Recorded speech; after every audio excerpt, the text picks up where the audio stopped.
From stress and anxiety to success, part 2. Yeah, last time we told you we had so much information that we needed to kind of break this up into 2 parts. We want to quickly just run through what we talked about last time. Stress. Do you want to define stress for us? Okay, I'll just really run through quickly. Stress is the emotional body's response to any demands or challenge, which can be physical, mental, or emotional, and it typically manifests through anxiety, fatigue, and irritability. For me, irritability is my big one, but other people have that. Also, stress will often trigger our flight or fight response, which are adrenaline, cortisol, and it affects our health. When we look at success and what we learned from Napoleon Hill in the past was that we should always have this burning desire. Most important. Right. So you have to look at stress as opportunities. And we talked about last time how stress and pressure are not the same thing.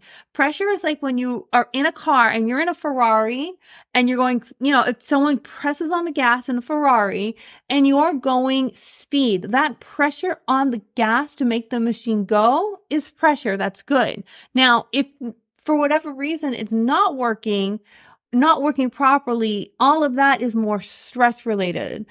We also talked about during COVID, I'm just kind of quickly running through COVID. We had just recently gone through this major stress relief and many, many people started their businesses with it. So stress created opportunity for many, many people.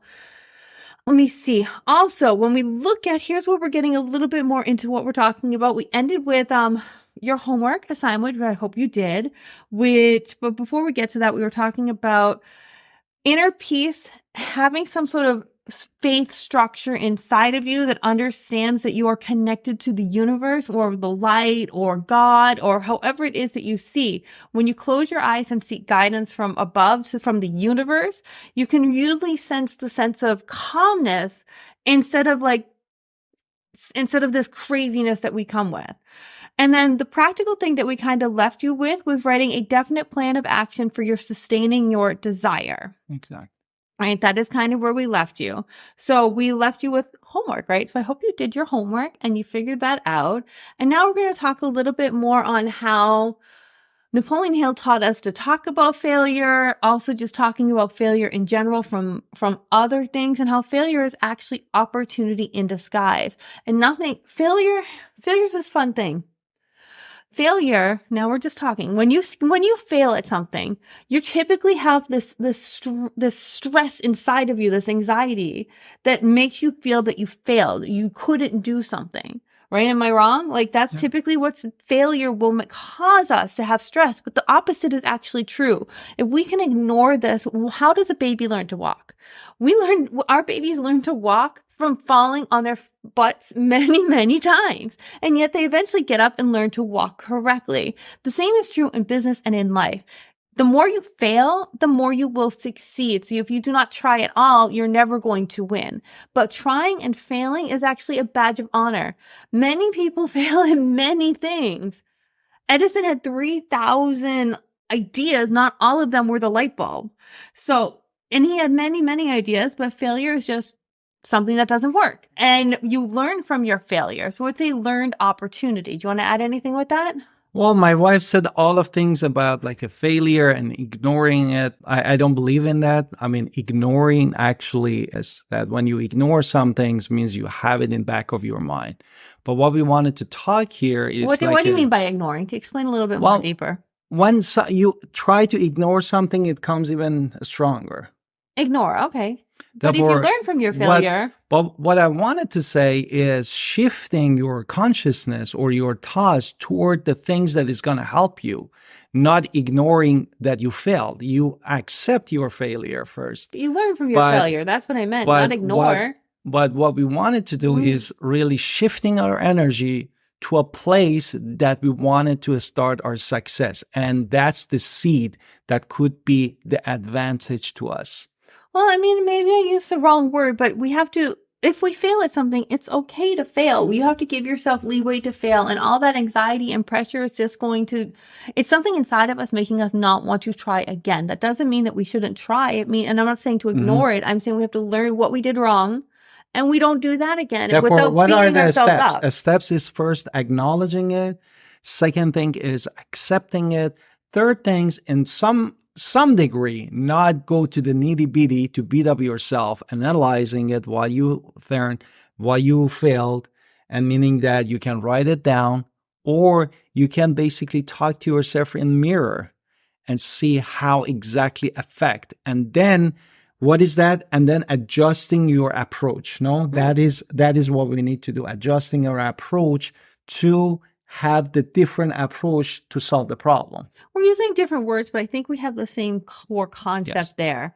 But basically, Napoleon Hill talks about having a mastermind in these situations, which, I mean, we're our own mastermind. We're happy to talk to you to be in our mastermind. Also, I think the mastermind is a great way to mention our little introduction, right? Yes. All right, so let's hit it. Hi, it's Alan Victoria. We are real estate agents at eXp. We love helping other real estate agents. Please go to agentwolves.com. We are super excited to have you there as one of our people. And then you can also be part of our own mastermind that we're creating for you. So anyway, agentwolves.com, we're happy to have you there. We have a lot of freebies and giveaways on there as well. Now, the second thing that we wanted to talk is basically overcoming the obstacles with resilience. No? Okay, you want to go into that? Okay, I was going to talk a little bit more about masterminds. What are masterminds? Okay. What are masterminds? Well, is a group of people basically right, that they share the same goal, the same things that they wanted to achieve, and they unite and put the ideas together to reach to that goal. No? Right. So it also means that if you do fail or you have this stress, if you have a mastermind group where we're all talking about, well, what did you learn from this? You're more likely to see it as just a learning opportunity rather than complete failure, never try again, because you have people who are like-minded individuals. Exactly. Right. So it's a great idea to have like-minded individuals all the time with you. Now let's talk about your desire to overcome that stress. Desire to overcome the stress? I talk about like a resilience. Okay, talk about it. And to me, like, is when the very simple things is when you have tricycle when you were a kid, no? And first, you when you go out, especially in the summer, you look at the other kids and say, I wanted to do that. Like the other kids, they have bicycle, they're riding on the bicycle and so excited. And then what you do, your parents usually, they use that tricycle and handhold you each steps that you stop falling, and then you don't give up and you just keep continue. And after a while, you can keep your balance and riding the bicycle on your own, no? But here's the thing about that with that bicycle or the tricycle. You have to have a desire to do it. For instance, if I took the one time a year it snows in North Carolina in my area, because it snows once a year, I said, we're going to go build a snowman. I'm so excited, kids. And let me tell you, the kids go out, our kids are young.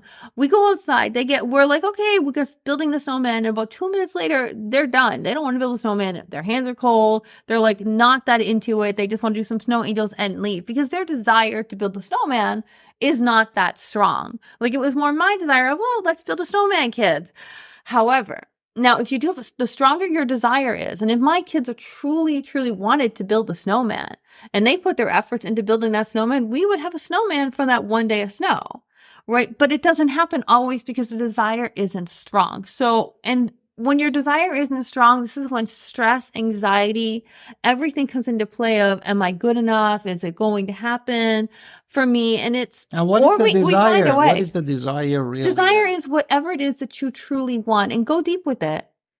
I think you need to go deep. Don't just say, I want a better life for my family. I think figure out exactly what it is you want to give your family. Because I think I want to do better for my family is a simple answer, right? You want to go deeper than that. You want to say, what is it I want to provide for my kids? What is it I want to provide for myself, my spouse? What is it that I want to give to them? Figure that out on a deeper level that you want to offer. And notice how I'm saying give, right? Desire is often connected to giving. So there's also that I wanted to add there. So Our stress and anxiety often comes because we haven't analyzed where that desire comes from. So how do you hold it though when the world is burning and there's stress all around you and everybody else is stressed? How do you keep your desire at that point? Well, actually I was listening to, Wayne Dyer book the past 2 weeks about wishing fulfilled. And what I learned from the desire is that your mental attitude is because we came from, the source of the universe, the energy. You can call it God, Buddha, whatever is your religion, your belief is. And then we connect to that and we say it that I am that person. No, that's the God said in the Bible, I am that I am. Means all of us, we have this inside of us that we are from who we came from, which is the light, the source of energy, God, whatever you can call it. And we are not into the belief, no, the analyzing the belief. And then when you focus on that you are from what you came from, and what you came from is the source of all abundance, the source of all the light, the source of all the prosperity, the source of all being, and every wishing that is already been fulfilled, which brings us to parallel universe. No, at the same time that we are here physically, at the same time we are connected to that version, that perfect version that we are. And then my belief at this point is, every time that I connect myself to that perfect version, which I came from, and focus completely on that without any external factors affecting me in the deeper energy level, not just the physical surface, that's what I have the desire to fulfill my destiny. No? Let's break this down in a different, that was beautiful what he said, right? That was totally beautiful. I was watching you, not the camera. But however, I want to kind of break this down in a different way as well. Because when we're talking about human beings and that's what we are, and that was very metaphysical and very beautiful. But let's talk about it in habits and forming our habits, Exactly. because habits form success, and that daily practices come from success. Now, in Habits of Highly Effective People, which is another great book, you can talk about how all of us, when we're born as infants, we are completely dependent upon our parents, the world. If nobody fed us, we would die within hours as infants, right? So that's just natural. We come from being completely dependent on everybody. And the receiver, just the receiver. Receiving, right. We're receiving. Now, when we become teenagers, we start becoming super, and some people are later than others. So, I mean, it's not like perfect, like teenagers do this, but we become very independent nature. And this is when a lot of people get stuck. I can do everything on my own, and I need to do everything on my own. So I'm going to start doing everything 100%. But the problem with that is that we're still not really connected to our higher power, and we're not connected to each other. Notice how I told you earlier to go deeper with your desire than just say, I want to take care of my family, because everything becomes from interdependence of the universe, of God, of us, of what we want to do for others, because we are all connected to each other. So it's not just I am dependent or independent. When you run your business and you are running your business in a specific way, let's say you have a problem of, my staff is talking too much and they're not working enough, right? Just making up an example. How do you focus on that? You can't tell her, stop talking. You're like, stop talking. You're not yelling at people. That's not effective management. How do you do that? You go inside and you say, I hired you for a good reason, because I know you're an amazing person for this position. I know you can do these things. That is all of your skills are, you can do these tasks that I gave you. So I would instead encourage you to focus on what you are great at and really focus on what you're good at. And notice how I didn't just yell in that situation. We focused it on getting someone to do something instead of talking. It can be anything though, because that's how we look at the world. But how do you even get to that point? Because internally, I understand that I can't yell at anybody. It's not going to work. Where did that come from? Maybe I did get yelled at when I was a kid a lot, and I realized it doesn't work on me. And so when I was running free from being independent, it didn't work on me. What does work on me? When I am part of a team, when I am part of a group. And by understanding who I am on a deeper level, I become a better person. I look at the inside of who I am, figure out what that is, and then become a better person at that. And when I'm a better person, I'm a better manager. I'm a better business owner. I can manage my failures. I can manage my stress so much easier. Okay. That's me. Therefore, that is also part of the mastermind that we were talking about? Yeah. Okay. Why not?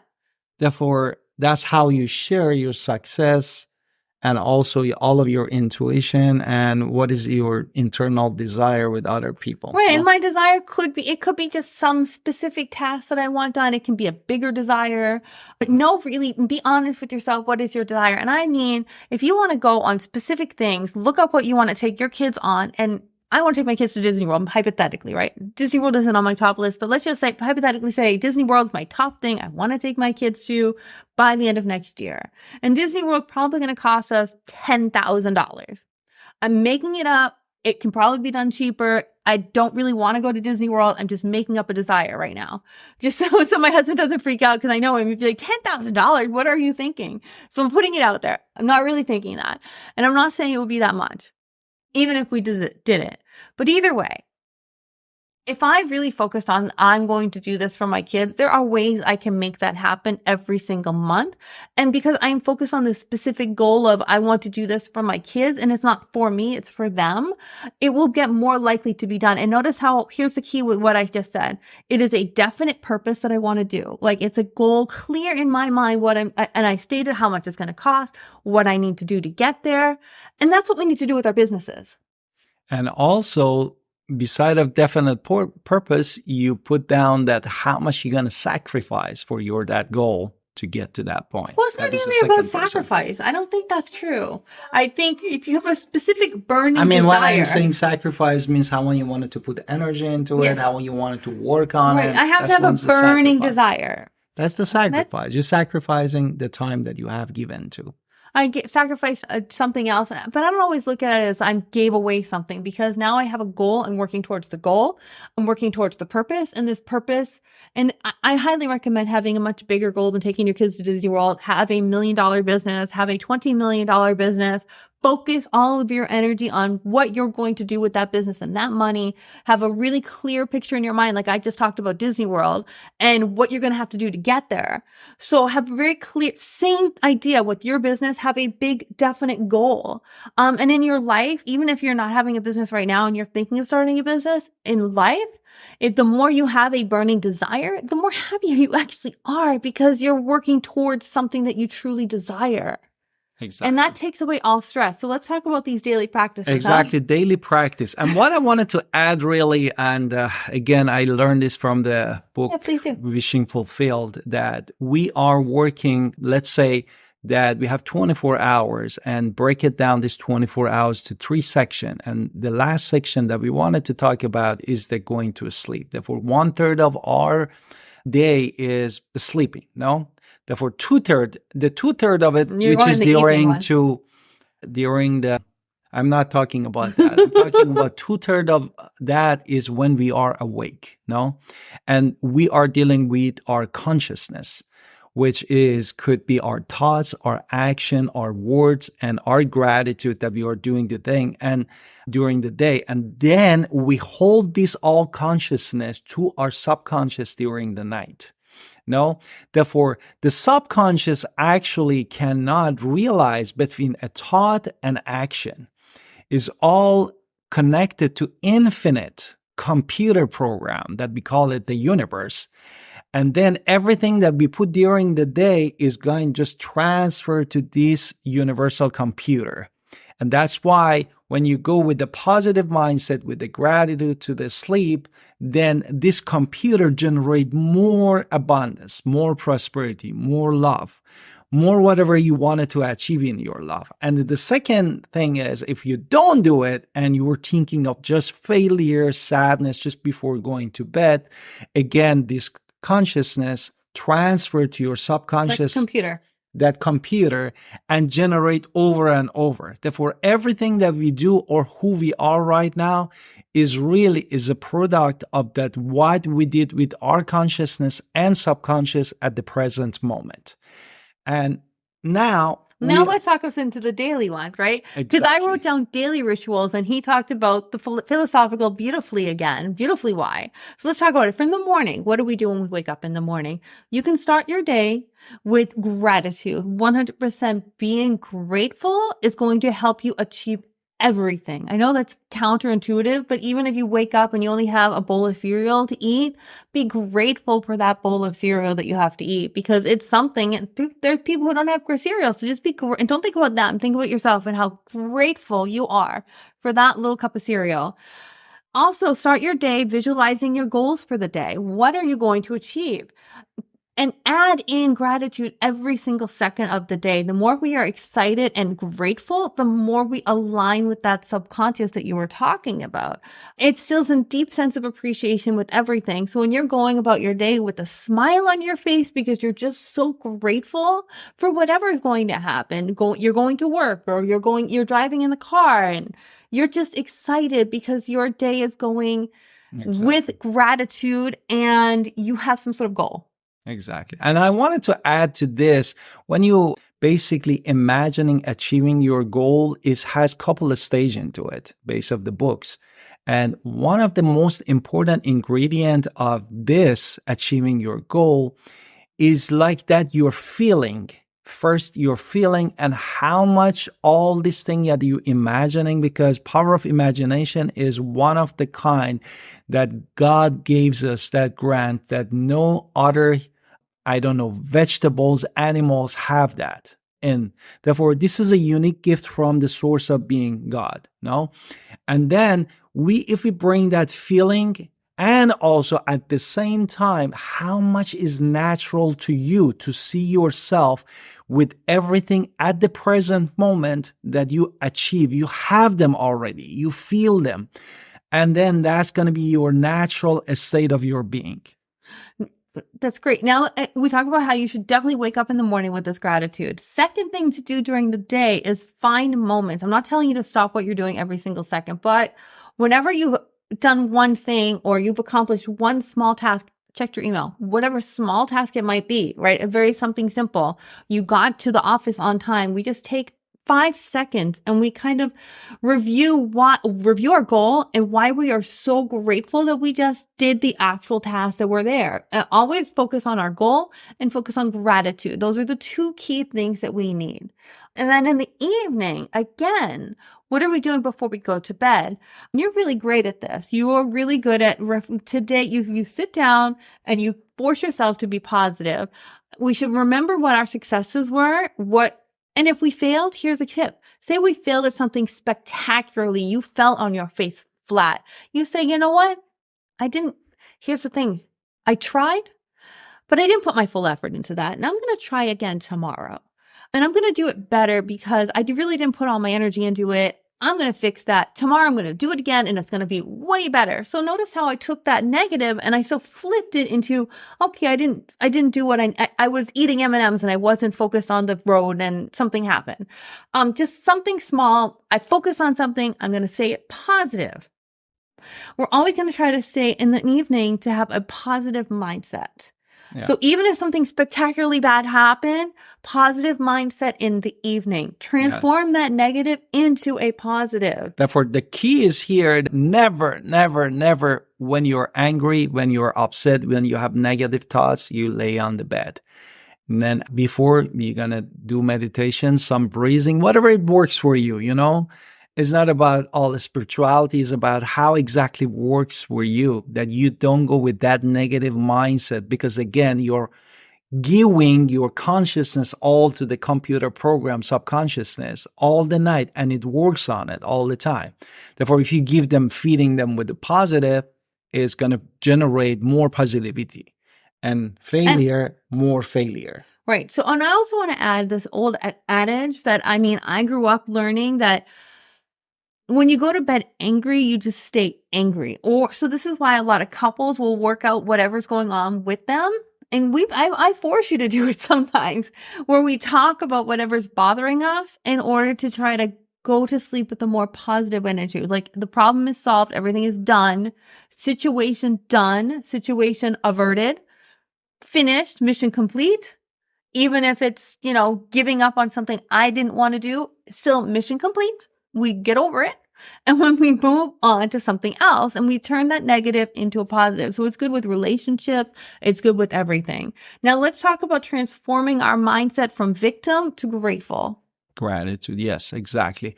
Therefore, this is like a really aligning ourselves, our thoughts, really with being from negative to really focusing on gratitude. No? Well, I mean, you have to believe before we get there. If you believe you're a total victim to something, that everybody else has this power and you have no power, then you're not giving yourself enough credit, because you have the power to change everything in your life every single second of every single day.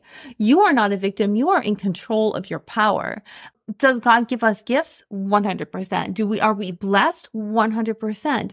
But do we go out there and do our best all the time? And are we not a victim? We are controlling as much as we can every single day.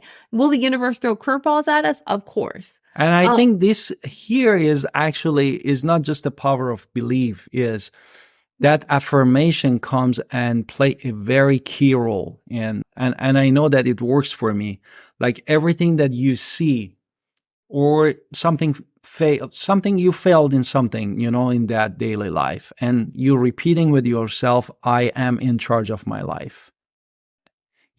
That I am, that again comes from our source of our universe, from God. That's the power that gave us. And it's the present moment. It's not, I will be happy, I will be having more money. It's not about the future, because we have that power to connect to that You're saying stay focused on the present moment. Present moment.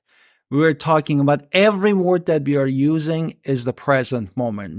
We are not wishing for anything. Wishing means we don't have it and we are trying to get it. And that is completely different. Right. And then also, how do you go from victimhood into saying, I am present moment gratitude? And I think if you had gratitude and you have a positive mental attitude, you will achieve more every single day than somebody who just lacks goals, lacks attention. And then what was Napoleon Hill's advice? Do you remember?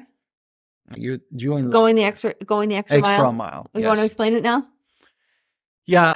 I think for me as a real estate agent, sometimes is going extra mile is helping, because not every cases are the same, and some cases are difficult. No, going extra mile, like we had a client a while ago that for every single things that we needed to do, we need to go to their house, get the signature, come back. Therefore, it was constant, a constant you providing, and that they become a homeowner. No, therefore, this going extra mile, it helps you to overcome your limitations. No, mm-hmm. That's what we wanted to talk about. Right. So, and by staying positive and grateful and giving, I think with that specific case, we ended up saying, you know what? All of this is for God at the end of the day. With that specific case, we're like, everything is 100% for God with this one. Let's do our lot of conclusion. Let's talk about everything we talked about in the last two videos. Therefore, first, we talk about the stress management, how to shift basically your positive thinking and having gratitude during the day. As my wife said, is really good. Even you think that you are overwhelmed with the load of the work at any time of the day, step even for 30 seconds.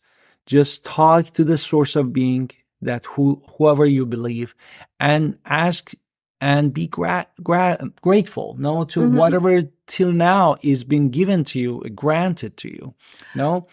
And what else? And you have to have a desire. You must have a burning desire, as Napoleon Hill called it. Yes. You have to have a desire so clear in your head, like I talked about with the Disney World example, but for your business, or you want to have, or for your life. You have a very clear, what do you want to do? What is it you want to achieve? And the more you can have a clear vision of that, you will have a more burning desire, which is what he's talking about. So have a challenge. And if you hit a wall and say, oh, all the flights are canceled that I wanted to fly out of, you're going to figure out a way to get to a different airport if it's Disney World, right? Or if you're in your business, you hit a wall and you can't pass that wall, you're going to find a ways around the wall instead of just saying, oh, I give up. Exactly. So giving up is the opposite of success. And then last thing we want to talk about is learning. Third thing is really learning from your failure and with the attitude of gratitude. And really thinking about first, as we said, acknowledging it, accepting it as a fact that it happened, and then have a plan that how you can put the effort, how you can set your goals, and how you can be grateful to overcome that challenge. Right. So let's bring us back to, I want to just end with reinforcing positivity and gratitude are your keys to overcoming any sort of stressful situation. And then when somebody applies pressure, like they're hitting the gas on that Ferrari, then it doesn't matter because it's just pressure to make you perform better. That's fine. Stress is when you can't take that pressure and then it all falls apart because you weren't grateful or you weren't there, right? A failure happened, but then we switch that again to being positive and being grateful and understanding what happened. So we will fix it next time or we will find a new solution.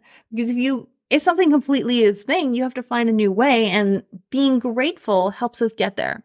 Exactly. And I wanted to add to this a love to this gratitude and positivity, love for who you are, love what you do for a living, and at the end be grateful. No, therefore that love is like a miracle ingredient to all the gratitude and positivity. Absolutely. So we hope you loved our podcast. We'll be back next week talking about more ways to help us grow our businesses by looking inward. I think when we look inward, we are grateful and we are positive, we achieve more. And next week is actually a great topic that I'm very excited to talk to you about. And I don't remember what it is, but I'll put it in the comments. And we love to have you in the Agent Wolf Pack if Absolutely. You are real estate agents. And if you're not a real estate agent and you still want to connect with us, we have agents worldwide that we can help connect you with. So we're happy to connect you, and you can go to Ellen Victoria, connect with us, and we'll point you in the right direction. Thank you.